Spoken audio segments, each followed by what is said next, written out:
گەڕەکی مەسیحی نشینە لە ناحیەی دیانە لە سنووری قەزای سۆران. مەسیحیەکان کۆنترین پێکهاتن لەو شوێنە نیشتەجێن.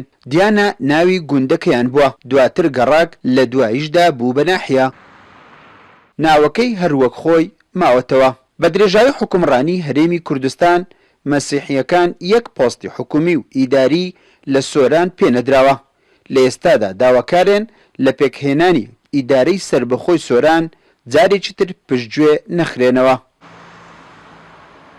بەنسبەت ئێمە وەکو مەسیحی ئاین و ئاشورینەتەوە بۆ ئێمە ئەو گۆڕانکاری ئیداریە بەڕاستی جێگای هیوایە بۆ ئایندەیەکی دوور و نزیک، تاکو ئێمەش وەکو دانیشتوانی ڕەسەنی ئەم منتیقەیە کە خۆتە نەزانێت ئێستا ئێمە لەناو گوندی دیانەیە کە یەکێک لە گوندە ڕەسەنەکانی ئەو منتیقەیە کە پێش دامەزراندنی ئیماراتی سۆران بوونی هەبووە و ئێمەش لێرە هەربوومان هەبووە، بتوانین شوێنی خۆمە لەناو ئەم ئیدارەدا بکەینەوە، هەروە شوێن پەنجەمان هەبێتن. ئەتوانم بڵێم لە ماوەی 30 ساڵی ڕابردوو من دانیشتووی دیانام، هاوسەی مەسیحیەکانم تا ئێستا یەک بەڕێوەبەر یەک پۆستی حکومی یەک پۆستی ئیداریم نەبینیوە بە مەسیحەکان بسپێردن لە کاتێکە مەسیحەکان پێش من و هەموو ئەو دانیشتوانەی سۆران دانیشتووی خۆجێی و ڕەسەنی ئەم شارن کە پێوترێ ناحیەی دیانای کۆن.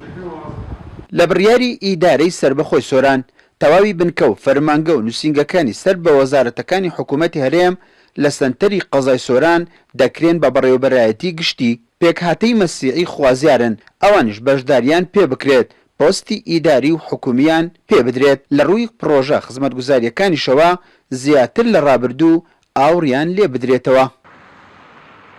لەسەر پێشنیازی ڕێبەری مەزمنا سەرۆک مامزەلال پێشنیازی 5 کورسی کۆتاکرا بۆ پەرلەمانی کوردستان بۆ پێکاتی کلدۆ ئاشووری. لەو هەڵبژارنانەی ئەم دواییانەدا ئەم پێکاتانە وەکو خۆ مامەڵی دەگە نەکرا ئەم کورسی ئەم پێکاتانە زۆرجار لە ساختکردنەوەی ململانەی ناوخۆیەکان بەکارنی من پێمان وایە ئەمە کارێکی هەڵەیە. ئەبێ پێکاتە ڕەسەنەکانی ئەم وڵاتە ئەو پەڕی ڕێزیان بگیرێ، مافەکانیان دەستەبەر بکرێ، بێگومان ئێمە پێداگیری شەبین لە چوارچێوەی دەستوری هەرێمی کوردستان. لە گەڕەکی دیانە زیاتر لە 200 خێزانی مەسیحی تیادا نیشتەجێە. وێڕای گوندی هاودیان کە ژمارەیەکی زۆری مەسیحی لێ نیشتەجێن زیاتر لە سەدەیەکە لەگەڵ دانیشتوانی ناوچەکە پەیوەندیەکی کۆمەڵایەتی پتەویان هەیە. ئەوەی نیگەرانی لای ئەوان دروست کردووە پشتگوێخستنی ئەوانە لەلایەن حکوومەت و ئیدارەی سنوورەکە.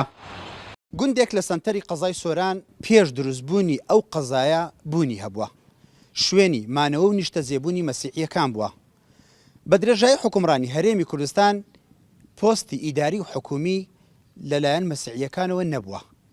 ئێستا لە ئیدارەی سربەخۆی سۆران خوازیارن پێکهاتەی مەسیحی ڕەچاوی شوێنیان بکرێت. ئیسماعیل عوسمان، کورسات نیوز، سۆران.